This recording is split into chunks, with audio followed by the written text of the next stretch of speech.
So first off, what's your name? My name is Karen LaCourte. LaCourte? LaCourte. How do you spell that? LaCourte. And do I have your permission to use this for my blogs and book and Absolutely. documentary? Absolutely. Great, thank you. You're welcome. So, Karen, can you tell me a little bit about where we're at right now? We are in the bayou of Mhm. Louisiana. We're in Gray, a little town called Gray, outside of Houma. And it's quiet here. Most people probably haven't even heard of Gray, let alone Houma, right?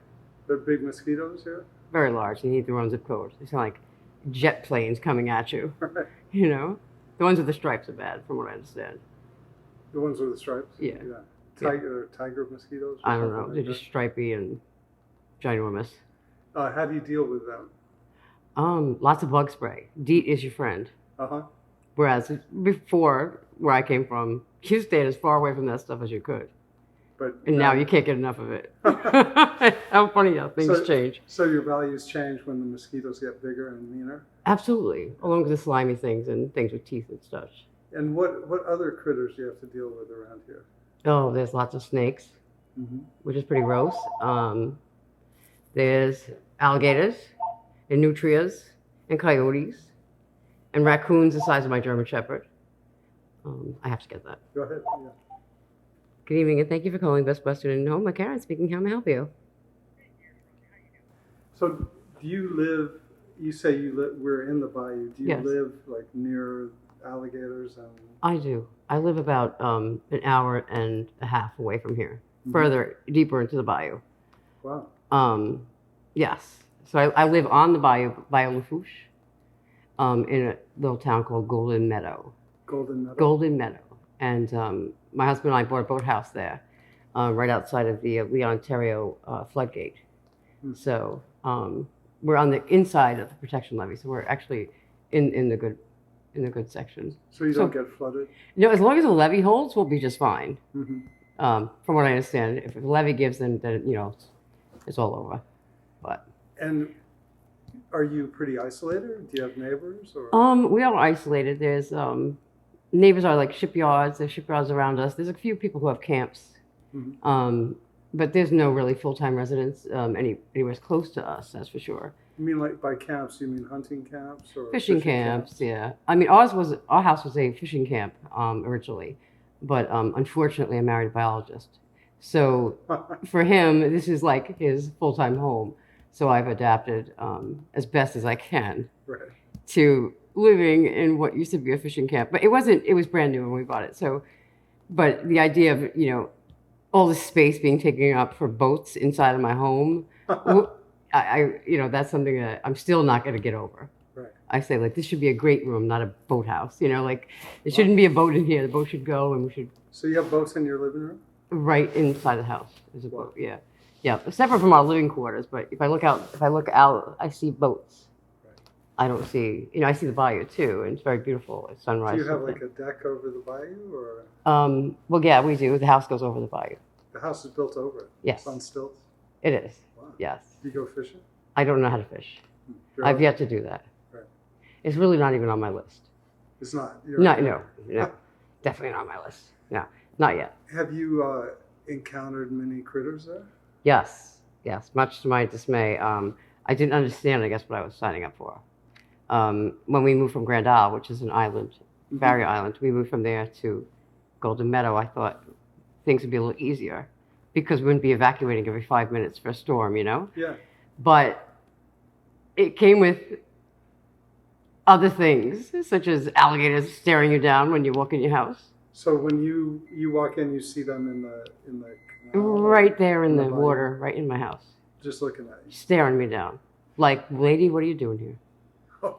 Yeah, it's the creepiest thing. So how many will you see at night when you walk? We have 6 resident alligators that live around there. Wow. And after we had my first encounter with that very large alligator, I went to an antique store and I bought myself a barge spotlight. Like ginormous spotlight. So, and I made him mount it up on the balcony of the house, so I could see everything in the bayou. Right. At night, you could see across the bayou, up down to the floodgates, you know, within, I want to know what's coming. Does that make you less scared or more scared to see what's No, out there? at first it totally freaked me out to find out how many there really were. Yeah. But now at least I know where they are, so I can kind of keep track of them because I don't ever want to come upon one of them and not know it's there. Because they'll eat you. Well, they'll attack you, sure. Wow. I'm not really, you know, interested in losing any limbs or there's got to be a better way to go. That's not going to be, that's not how I'm checking out. I'm definitely not. And there's snakes, there's lots of snakes. And Yeah. Do you see nutria around there? I see dead nutria around there. Yeah. But I've never seen a live one. Mm-hmm. We did have something float up in the boathouse. Because I'm always looking. When I come out of the house to go out or I'm coming in from work or wherever, the first thing I do is look in the water. Wow. Always. Even there's this Creole woman who said, when it's raining at night, don't look in the water, don't look in the water. Why? There's all like different stories and tales about what can happen in the bayou and the soul.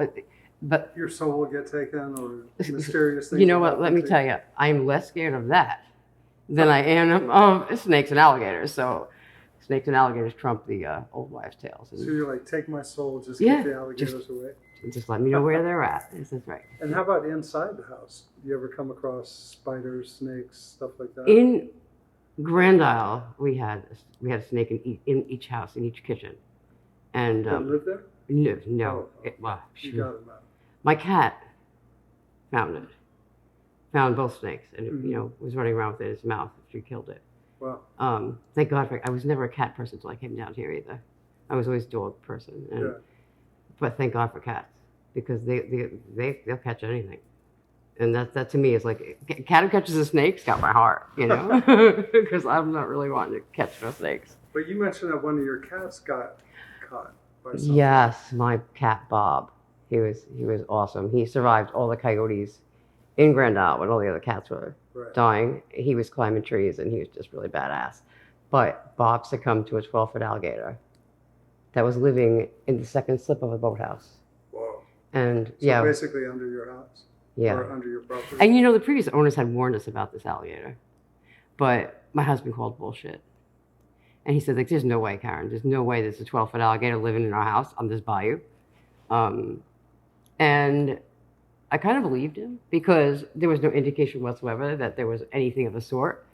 There was no weird smell. There was no noises. Nothing. One time I was sleeping and it woke me up and I heard this thrashing, banging.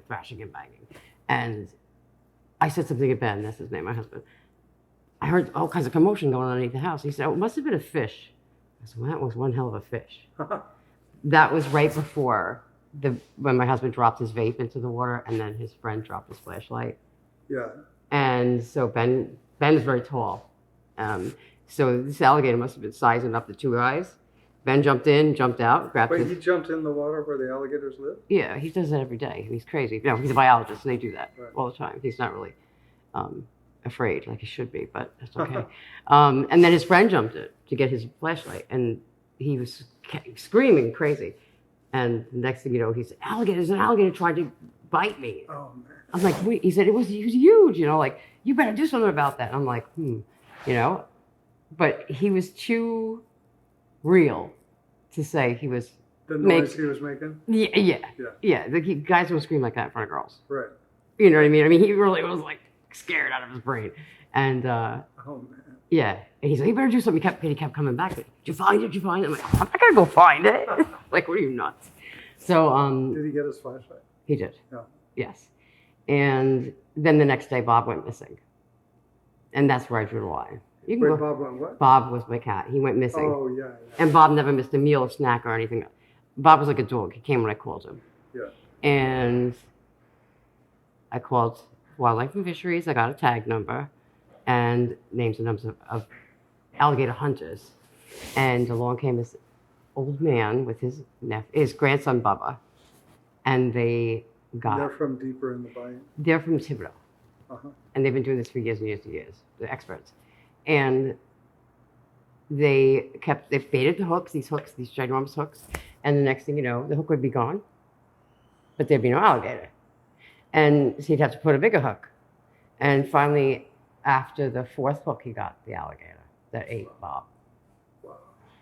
So now I'm not. So they pulled that alligator up? Yeah, he took it wherever they take him, whatever they do. Well, they kept it alive? Well, he killed it, and then he. I mean, he didn't kill it there. Well, in my driveway, his back of his truck, he shot it. Sure. Right. Yeah, and off he went with the stinky, disgusting alligator that ate Bob. That's insane.